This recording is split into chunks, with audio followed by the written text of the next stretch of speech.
SER Podcast. Son las 8, las 7 en Canarias. En la cadena SER, Hora 25. Pablo Tallón. Los incendios de Madrid y Ávila empiezan a dar algo de tregua y esta tarde han podido volver a sus casas los vecinos de 13 municipios, 8 en la Comunidad de Madrid, 5 en Ávila. Estamos hablando de más de 25.000 personas, algunas de las cuales llevaban días fuera de sus casas. Pero es que también hay que tener en cuenta que hay 20.000 más que estaban confinadas y que han dejado de estarlo. Estas se suman a las 9.000 personas de Castellón, a las 6.000 de Toledo, que desde ayer también están ya poco a poco volviendo a sus domicilios. Esto quiere decir que ahora mismo lo peor sigue en el cauce seco del río Cofio, aunque también ahí, Alfonso Gea, buenas tardes. Buenas tardes. También ahí la situación parece que es mejor. Sin duda alguna, es ese frente de la zona norte del pantano de San Juan, esa ribera del río Cofio, el que aún precisa de muchos medios para extinguirlo, por lo que más de 400 efectivos siguen trabajando en tierra y 8 aeronaves desde el aire. El fuego está contenido, pero está activo. Como activo están también 32 focos en la Comunidad de Madrid y en torno a 30 en Ávila. Toledo ya desescalaba este mediodía y son sus bomberos los que centran las labores en el municipio de Almorox. El panorama es sustancialmente, Pablo, mejor que ayer y el mejor ejemplo es el regreso a casa de esas 25.000 personas en Madrid y unas 5.000 en Ávila. Carlos Novillo, consejero de Medio Ambiente de la Comunidad de Madrid, ha señalado en Televisión Española que el Ejecutivo Regional diseña un plan de realojos para aquellas personas, para aquellas familias que han perdido sus casas. Seguramente se está estudiando precisamente ahora en la Dirección de Operaciones. Nosotros hacemos las propuestas a esta dirección de la Unidad Militar de Emergencias y creemos, dado que ha habido una evolución positiva, ya estamos en las últimas horas de luz, que era la que nos preocupaba, ¿no? Con esa intensidad que podía tener en la tarde, creemos que sí que se va a poder dar otro pasito más. Pero el fuego sigue ahí con viento de componente sur, lo decía el consejero, que se mueve a unos 30 kilómetros por hora. Las temperaturas ya están disparadas en este área del centro peninsular, preludio de lo que llega mañana con la cuarta ola de calor de este verano. Gracias, Ojea. Ahora lo decías, estamos efectivamente a las puertas de una nueva subida de temperatura que se puede prolongar hasta el domingo, incluso un poquito más. Nuria Seró, buenas tardes. Hola, muy buenas tardes. Estamos a las puertas de la cuarta ola de calor de este verano que empieza mañana miércoles y durará al menos hasta el domingo. Hoy ya se han superado los 40 grados tanto en Toledo como también en Badajoz. Mañana las temperaturas serán un poquito más altas que las de hoy, tanto diurnas como también nocturnas, salvo en el extremo norte. Tanto en el norte de Galicia como también en el Principado de Asturias, las temperaturas máximas perderán del orden de unos 6 grados. Mañana en general tenemos que hablar de un día tranquilo, aunque por la tarde podemos tener alguna tormenta fuerte en el Pirineo de Girona como también en la Ibérica Turolense. La calima se irá expandiendo a lo largo del día de mañana, especialmente en el sureste peninsular y también en Canarias. Mañana esperamos una máxima de 42 grados en Pamplona, 39 en Valladolid y 41 en Córdoba. Y a esta hora, 8:03, 7:03 en Canarias, comparece en directo el ministro del Interior, Fernando Grande Marlaska. Repito, se levanta la evacuación de Fresnedilla, de La Oliva y de Zarzalejo y el confinamiento de Santa María de la Alameda y de Pelayos. Excepción en este caso que se mantiene la evacuación en 2 urbanizaciones, el Mirador de Pelayos y Las Muas. Bien, en ese sentido se hará efectivo, se podrá hacer efectivo a partir de las 20:30 horas. A partir de las 20:30 horas las personas afectadas podrán retomar a sus viviendas y evidentemente también se levanta el confinamiento en los términos que hemos indicado en las localidades a partir de las 20:30 horas. Hemos podido agilizar por las circunstancias, también las cuestiones por las que se levantan son las mismas razones que he expuesto esta mañana. La ausencia de focos de calor, 48 horas, sin que haya ningún foco de fuego, y también la seguridad en las vías públicas. Finalmente, referiros respecto al día, que el día ha sido, las condiciones climatológicas, como veis, no han sido las más apropiadas.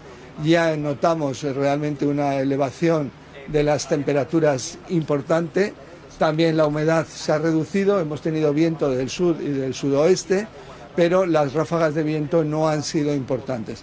Hemos podido trabajar por vía aérea, que era lo necesario, tanto en en la zona de Mijares y también, evidentemente... Pues vamos a resumir dentro de un rato lo más destacado de esta comparecencia del ministro del Interior, pero Gea, de entrada, siguen llegando buenas noticias para las personas afectadas por los incendios. Sigue esa desescalada, van volviendo a estos nuevos municipios, tanto principalmente de la Comunidad de Madrid, como es el caso de Pelayos de la Presa, que estaban confinados, ya van a poder salir de sus casas y del municipio esos vecinos. Qué bien. Como bien decía el ministro, hay ausencia de focos de fuego. Antes decíamos que había unos 30 y tantos activos, 35 en Madrid y unos 30 en Ávila. Ayer estábamos hablando por la mañana de 1.150 focos. El domingo rozó esa cifra los 4.000 focos de calor. ¡Qué barbaridad! Por lo tanto, el trabajo que se ha realizado durante las últimas horas y esta pasada madrugada en esa zona principal del pantano madrileño de San Juan, de las riberas del río Cofio, ha dado sus resultados. Era lo más peligroso a lo que se estaba enfrentando este operativo, porque a escasos 15 kilómetros de esa zona comienza el Parque Nacional de la Sierra de Guadarrama. Si las llamas llegan a entrar en el Parque Nacional de la Sierra de Guadarrama, la situación habría sido tremendamente complicada en su extinción, porque es una zona muy escarpada, no son picos como la Sierra Oeste con un máximo de 900 metros de altura, estamos hablando de picos de más de 2.000 metros e incluso de casi 2.500. Pues respiramos un poco con toda la prudencia, porque viene una nueva ola de calor, pero con toda la prudencia. Hoy sí, buenas noticias. Alfonso Gea, gracias como siempre. A vosotros. Y podemos saludar también a Javier Ruiz Martínez. Buenas tardes. Hola.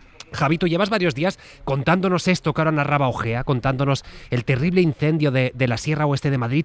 Hoy por primera vez, y ante esta mejoría de la situación que estamos narrando, la UME, la Guardia Civil, os han dejado pasar a un grupo de periodistas a esta zona arrasada. No sé, Javi, ¿qué habéis visto? ¿Qué habéis encontrado? Pues mira, Pablo, primero te cuento las tristezas. El hollín que hemos sentido en la nariz, la tierra crujiendo, ni un animal terrestre a la vista y solo algunos pájaros llamando a otros pájaros desde los árboles muertos. Esto es sonido de allí, luego una bandada de buitres volando en círculos y lomas enteras de piedra, de tierra negra y miles de árboles de 10, de 15, de 20 metros calcinados, de la raíz a la copa.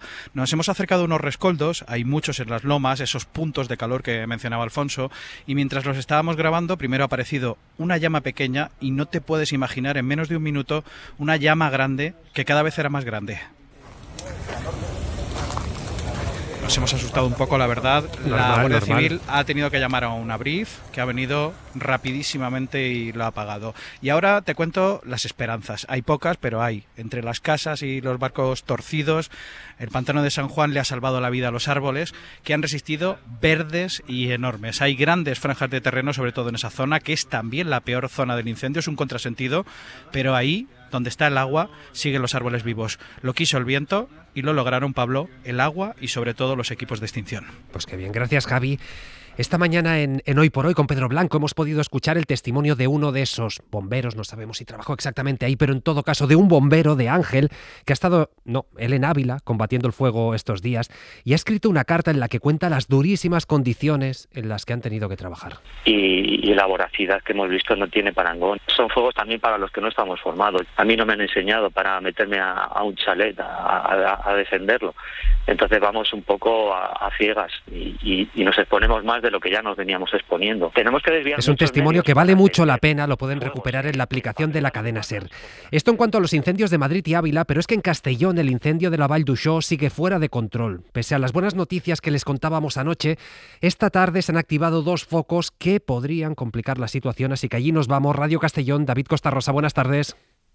¿Qué tal? Muy buenas tardes. Así es, esta tarde se han activado esos 2 rebrotes, uno de ellos en Artana y el otro en la zona del Montí, en Onda, cerca de la ermita de Santa Bárbara, que han centrado, por supuesto, toda la atención. Desde algo antes de las 4 de la tarde ha empezado ya una reunión de urgencia aquí en el puesto de mando avanzado de la Vall d'Uixó y esa reunión se ha solapado con el CECOPI, que tal y como estaba previsto ha empezado a las 7 en punto de la tarde, ya con la incorporación a esa reunión de los alcaldes de los municipios afectados. Ahora mismo estamos muy pendientes de la conclusión de este CECOPI y de la posterior comparecencia. Una comparecencia que prevemos que se va a producir en escasos minutos y que va a servir para conocer exactamente la localización y la gravedad de estos rebrotes, también para actualizar los datos de un incendio que, a falta de conocer, como digo, esta nueva actualización, ha quemado ya 8.500 hectáreas en un perímetro de 72 kilómetros. Pues gracias, David, ahora actualizamos.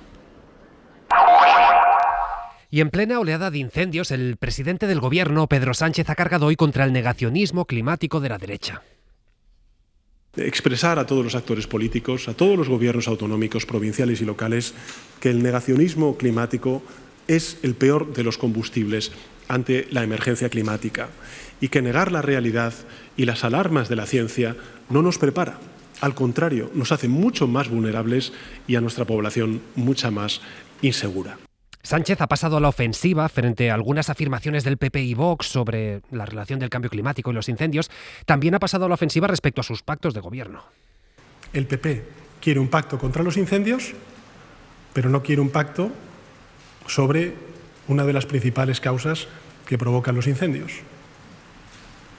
¿Es esta la cuestión? Pero es que esa unidad ya la tenemos. Es que la unidad de la respuesta se está viendo hoy. Bueno, pese a insistir en esa llamada a suscribir el Pacto de Estado, es verdad que Sánchez ha dado a entender que no va a llamar a Feijóo y tampoco lo va a convocar a una reunión.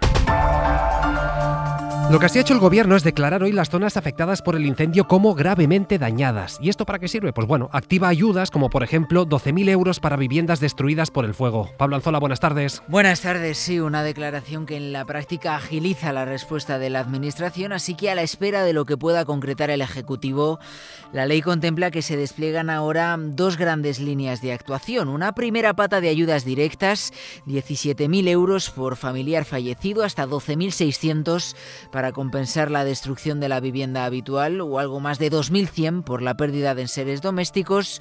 Y una segunda línea de alivio fiscal. El Ejecutivo deberá concretar de qué forma articula, por ejemplo, la exención del pago del IBI y de otros impuestos que contempla ese decreto. Esta declaración abre además la vía a agilizar la reparación de las infraestructuras o acelerar, por ejemplo, la ayuda económica a los ayuntamientos. Todo esto se activa ahora, aunque es, como digo, el Ejecutivo el que debe darle forma. Esto se ha aprobado hoy. También el Ejecutivo ha sacado adelante una nueva prestación para los trabajadores afectados por los incendios. Tienen todos los detalles en cadenaser.com. Pero es que Sánchez ha hecho hoy un balance de fin de curso político que se ha convertido casi en un balance de toda la legislatura.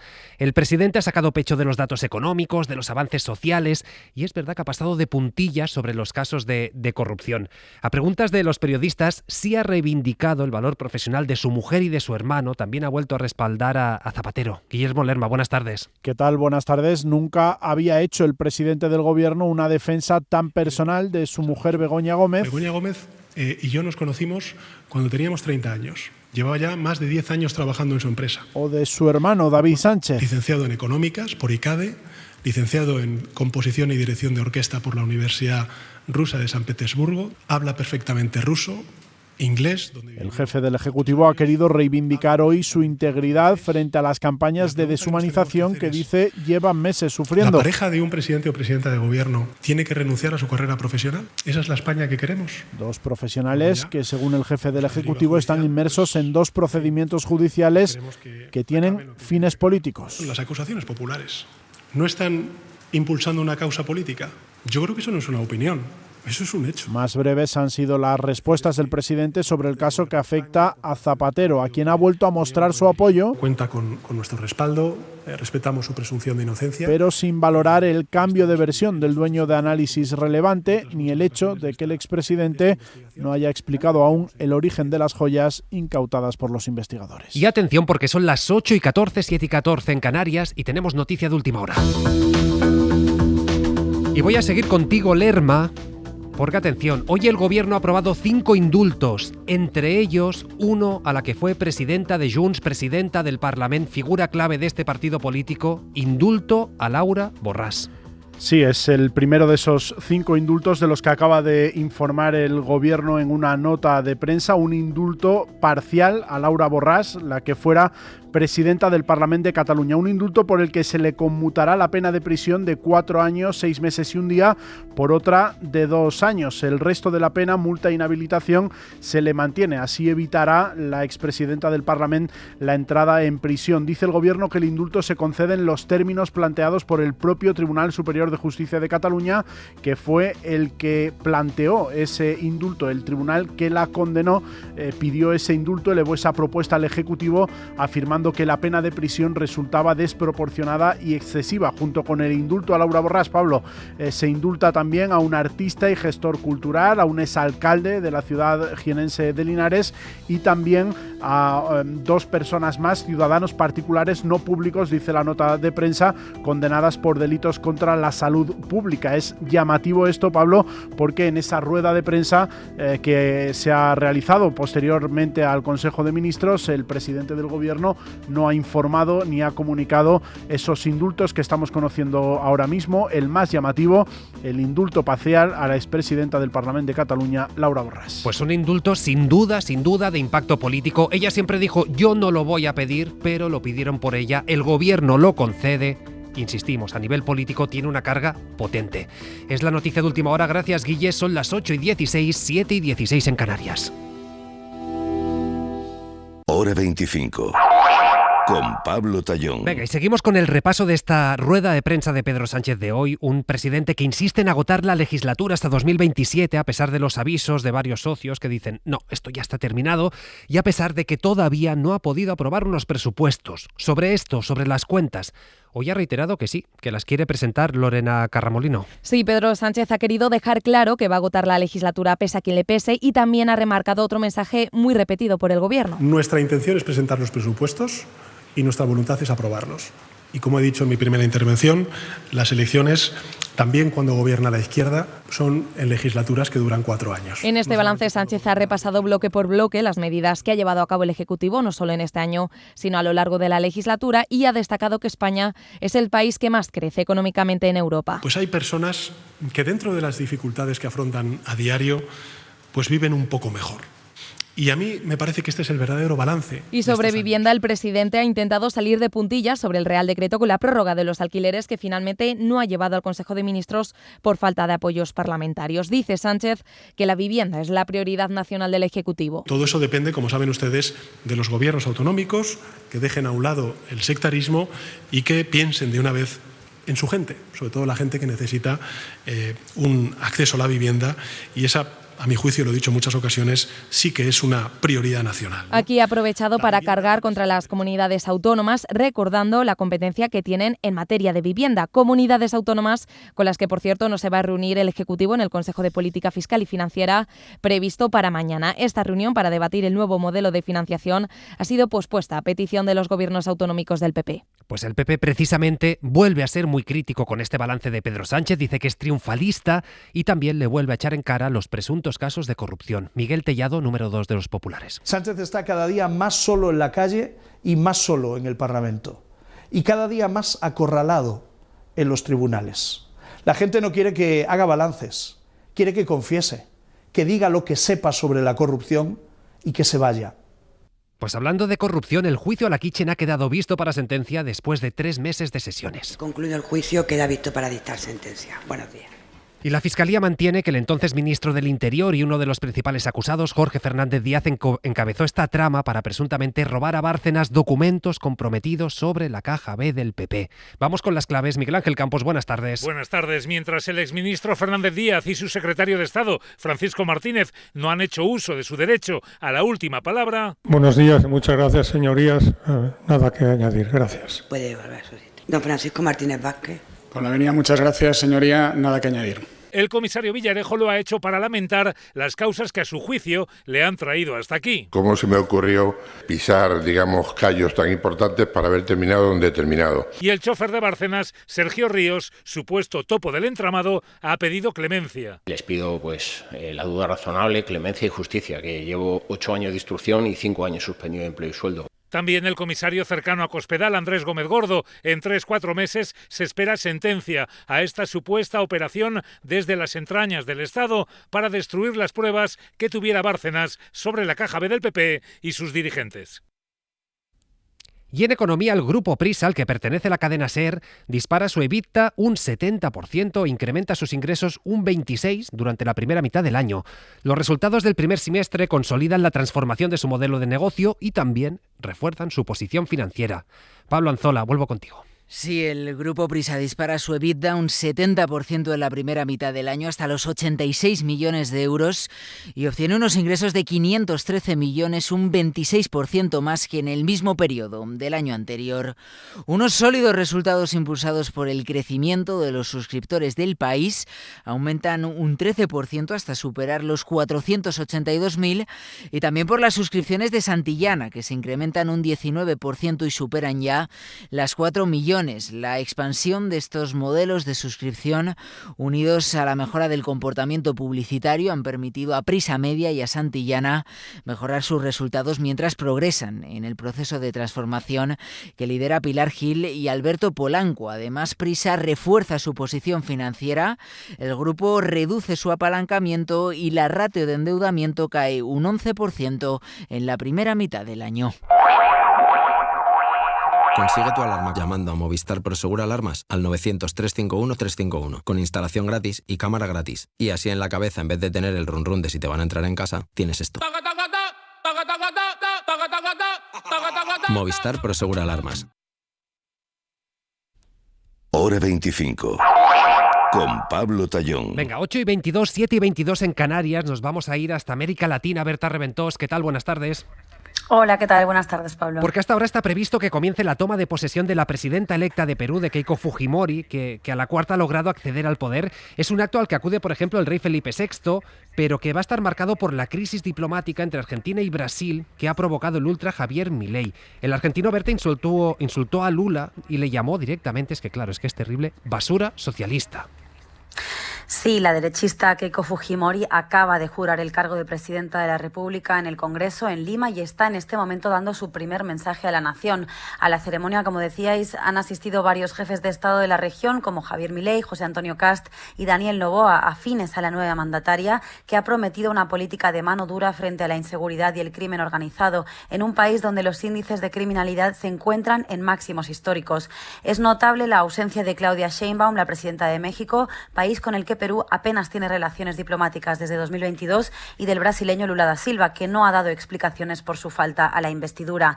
La reciente crisis diplomática entre Brasil y Argentina amplía la distancia entre los gobiernos progresistas y conservadores de la región, hoy más que evidente en la investidura de Fujimori, que arranca su mandato arropada por los líderes de la derecha y la ultraderecha de América Latina. Y la tierra vuelve a temblar en Japón. Un terremoto de escala 7,1 en el suroeste del país ha provocado una explosión en el centro comercial en la que han quedado sepultadas varias personas. La televisión local habla de numerosos muertos, también desaparecidos, y unos 40.000 hogares permanecen sin electricidad. Victoria García. El seísmo ha dejado sin electricidad a miles de viviendas, ha destruido puentes. Hay carreteras rotas y 19 personas atrapadas dentro de un centro comercial parcialmente derrumbado y en una fábrica de papel. La primera ministra japonesa, Sanae Takaichi, ha dicho que aún están evaluando la magnitud total de la tragedia y dice que los daños son cuantiosos. Esta región ya fue devastada por un terremoto similar hace 10 años. Hay unas 300.000 personas que han recibido instrucciones de acudir a centros de evacuación y hay también cientos de soldados desplegados para ayudar en las operaciones de rescate, mientras las réplicas continúan retumbando en toda la zona. Y volvemos a España con un dato terrible. Mariola Lourido, hola. 7 de las 9 mujeres asesinadas por sus parejas o exparejas entre junio y julio convivían con su agresor. Sí, hay 2 recomendaciones muy relevantes que han salido del Comité de Crisis de Igualdad que se ha reunido hoy, dirigidas a juzgados y fiscalía. 1, que prime la persecución del delito y la protección aunque la víctima retire la denuncia. o la propia orden de protección de mutuo acuerdo con el agresor. Resalta Igualdad que en la mayoría de estas situaciones la mujer no actúa con libertad. Y la otra recomendación pretende proteger a los huérfanos. Igualdad pide a la justicia que no archive de inmediato el caso cuando el agresor se suicida para facilitar la tramitación de ayudas. Minuto 25 de Hora 25.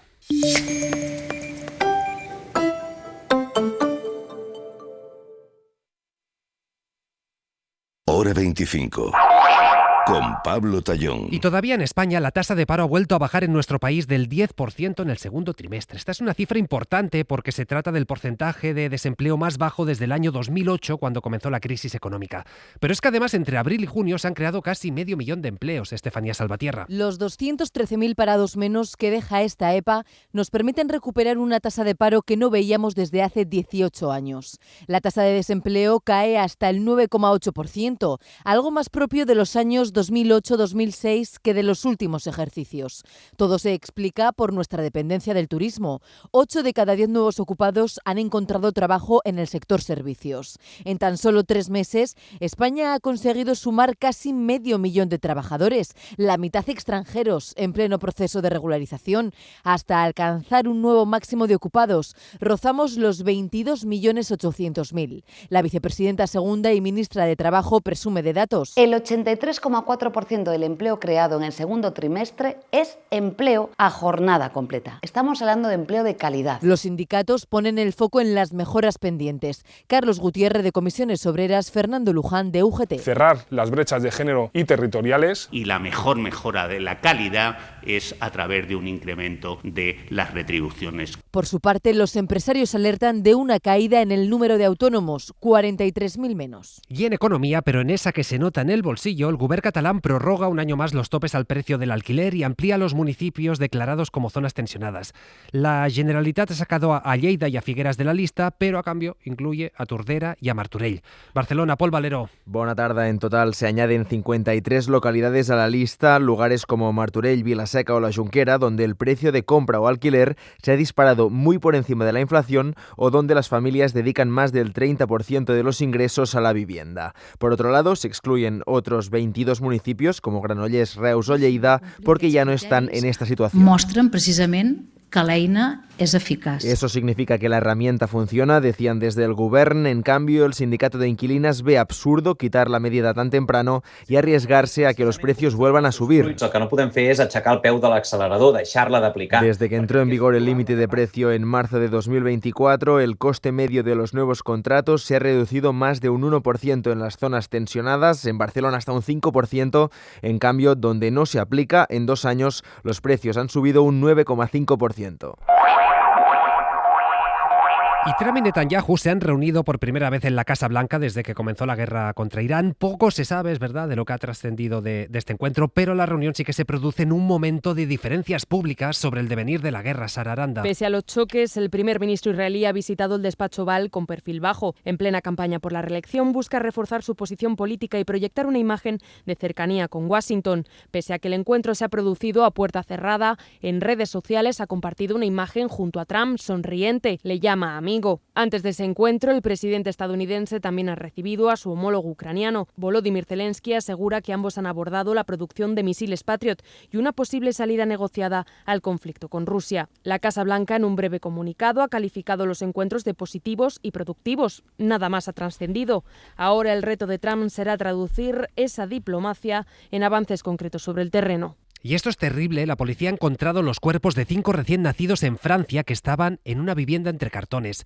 El hallazgo se ha producido después de que la mujer diera a luz a un bebé en su domicilio tras un embarazo que decía no haber detectado. Laura Moreno. Su marido fue quien la llevó al hospital después de dar a luz y no sabía que estaba embarazada. La pareja había tenido anteriormente una pelea sobre unas cajas de cartón que ella tenía cerradas. Aprovechando que ella no estaba en casa, el hombre abrió una de las cajas, encontró el cadáver de un bebé en descomposición y lo llevó al hospital. En unas declaraciones a la policía mencionó la posibilidad de que su esposa hubiera sufrido otras negaciones de embarazo en el pasado. La policía registró el domicilio y encontró los restos de otros 4 bebés en cajas de cartón. El hombre ha asegurado el desconocimiento de estos embarazos. La pareja además tenía 2 hijos. La mujer está ingresada y por ahora no ha hablado con los investigadores. La policía ha abierto una investigación y mañana se realizarán los primeros exámenes forenses para esclarecer la naturaleza de los restos y la causa de la muerte. Pues hasta aquí de momento el repaso informativo. Con esto vamos a llegar a las 8:30, a las 7:30 en Canarias. Para no perderte ningún episodio, síguenos en la aplicación o la web de la SER, Podium Podcast o tu plataforma de audio favorita.